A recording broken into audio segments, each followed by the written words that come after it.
Welcome to the Bookworm Duo, where we explore a variety of books. Let's get started. Today we're doing a deep dive into Matthew McConaughey's Poems and Prayers.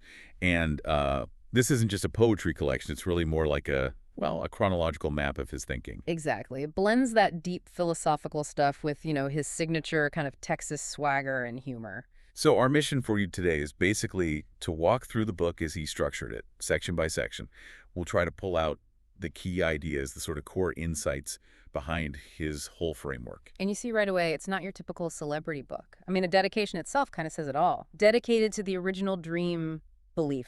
Yeah, that signals it immediately, doesn't it? Yeah. It's rooted in conviction, maybe not hard facts or certainty. Right, and he jumps straight into that modern problem, information overload. He says it right there in the intro. He admits he usually leans on logic, on reason, but then he says, and I love this quote, "Facts have become unreliably overrated," especially now with AI, deepfakes, all that. Well, that's the core question, isn't it? If you can't always trust what you see or read, what do you base reality on? And his answer is, well, you got to flip the script. Look towards faith, belief, dreams, not just, academic proof or numbers. Yeah. He wants to rhyme our way to reason. Rhyme our way to reason. That's a fantastic line. So if that's the goal, we probably need to understand his tools, poems and prayers. But he defines them in his own way, doesn't he? He really does. Poems, for him, are these musical bridges from the mundane. So they're not just words that rhyme. They're like instruments for finding belief, for seeing things differently. Sort of like prayers themselves, but with rhythm.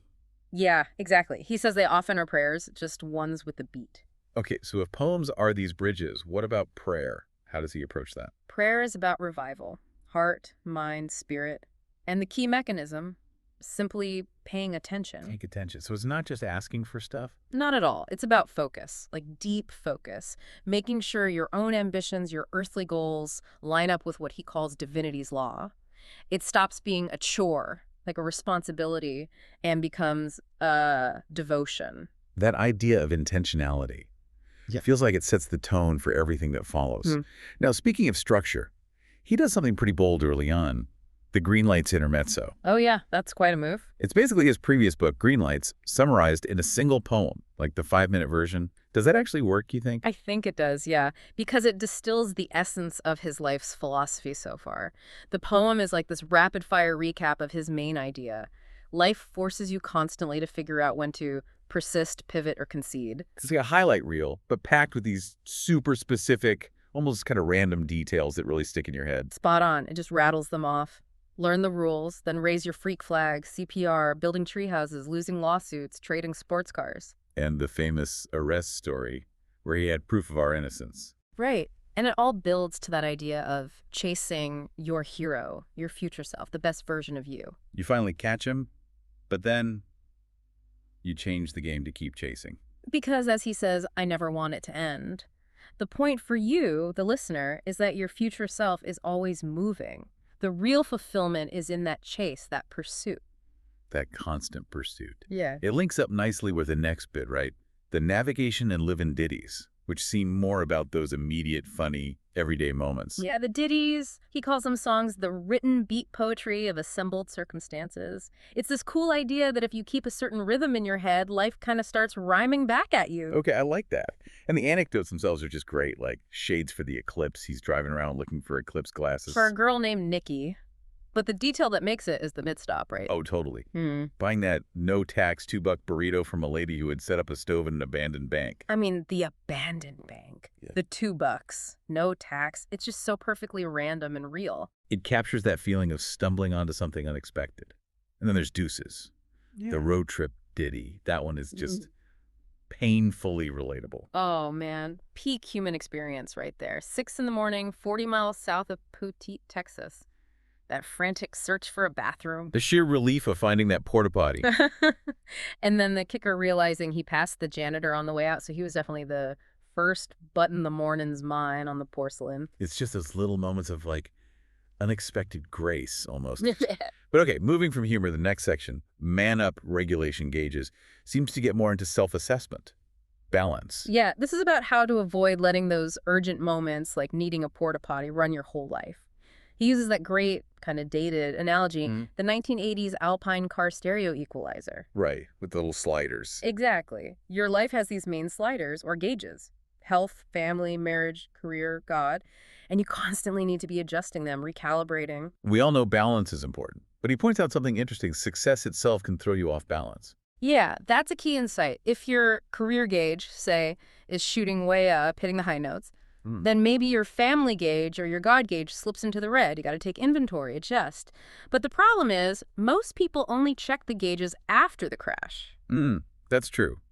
This also leads him to that distinction he makes between a nice guy and a good man, which felt like a really core lesson for him. It definitely seems personal. He wrote it around when he decided to quit doing rom-coms, remember? Yeah. He felt people calling him a nice guy was almost an insult. The difference for him is that a nice guy is passive, goes along. A good man is active. He stands for something. So when those beliefs get challenged, a good man isn't necessarily nice. Exactly. He wanted to be handsome, not just cute. It's about having principles. Okay, that principled stance feels like a good bridge into the deeper stuff. The sections like fuck-ups, daymares, wobbly, lost and looking. He talks about daymares. How are they different from nightmares? Daymares. He says they're the monsters you face all day long. They're the evil we possess but will never admit. Self-sabotage, insecurity, projection. The stuff that messes with you when you're wide awake. Yeah, that can lead to paralysis, right? Like his story about quitting smoking. Oh, that story is wild. The paralysis puff. Some potent cannabis led him down this rabbit hole of overthinking. He missed his own birthday party. Yeah, stuck in his car listening to Janet Jackson's That's the Way Love Goes. Like 32 times. Convinced the wood grain on the ceiling was sending him cosmic messages. Wow. And the realization was, if every dance step matters too much, we never find our rhythm. Analysis paralysis kills action. That fear of making the wrong move, it connects directly to the tension between faith and doubt, which he really explores. Yeah, this is a really meaty part of the book. He gets that doubt is logical. It makes sense. It's based on evidence, usually. Right. But faith isn't logical. It doesn't work by getting rid of all your doubts. Instead, faith is the fuel that helps you push through the doubt. But how do you consciously do that? If doubt is logical, how do you just set aside your pride in knowing things and choose faith? Isn't certainty important? Well, that's the crux of it, isn't it? He argues the biggest block to faith isn't actually skepticism, it's pride. Pride. Yeah, pride in your own self-reliance, pride in having the facts, pride in knowing. That pride keeps you stuck. Faith, for him, is making the commitment to act anyway, even knowing you might be wrong. Okay, so faith enables action, which requires moving forward. And moving forward often requires forgiveness. He gets into that too. Absolutely. And his take is quite practical, almost selfishly practical. Forgiveness is good for you. Holding on to anger, spite, even towards yourself, it literally makes you sick, physically, mentally. So it's like a cleansing process for yourself, first and foremost. Exactly. And then there's grace. He defines that really specifically too. It's not just luck. What is it then? He calls it amnesty. It's that space you find between relying only on yourself and completely surrendering. It's getting something good that you don't deserve. Getting what you don't deserve. Yeah. And he insists it only really shows up when you accept that fact that you don't deserve it. Kind of breaks that transactional mindset we usually have about achieving goals. Okay, let's shift gears slightly. One of the sections that felt really analytical was American Dreams, which isn't political in the usual sense, right? Yeah. It's more existential. Totally existential. It's a challenging definition he offers. He says America is a land that will never be yet. Will never be yet. Meaning it's an unattainable dream, a marathon that has no finish line. So the actual American dream isn't about reaching some final destination. It's about the pursuit. The chase itself is the commitment. So, like chasing justice, you might never fully achieve, or that future self you'll never quite catch. The commitment is just to keep running the race. Precisely. The commitment is the contract. It reframes success entirely. It's not about arriving. It's about the persistent effort towards an ideal, knowing the ideal itself might always be shifting just ahead of you. Wow. Okay, so as we head toward the end of the book's structure, he talks about intentionality again and environment, living on the outskirts. Yeah, he likes being on the outskirts, not right on tourist attraction avenue, as he puts it. Why? What's the benefit of the outskirts? It's where an upright soul can swagger, he says, where common sense works better than lawyers. And crucially, it's where you're a little closer to believe than being on the outskirts of proof. Ah, so it's a place where you can keep your skepticism but still be open.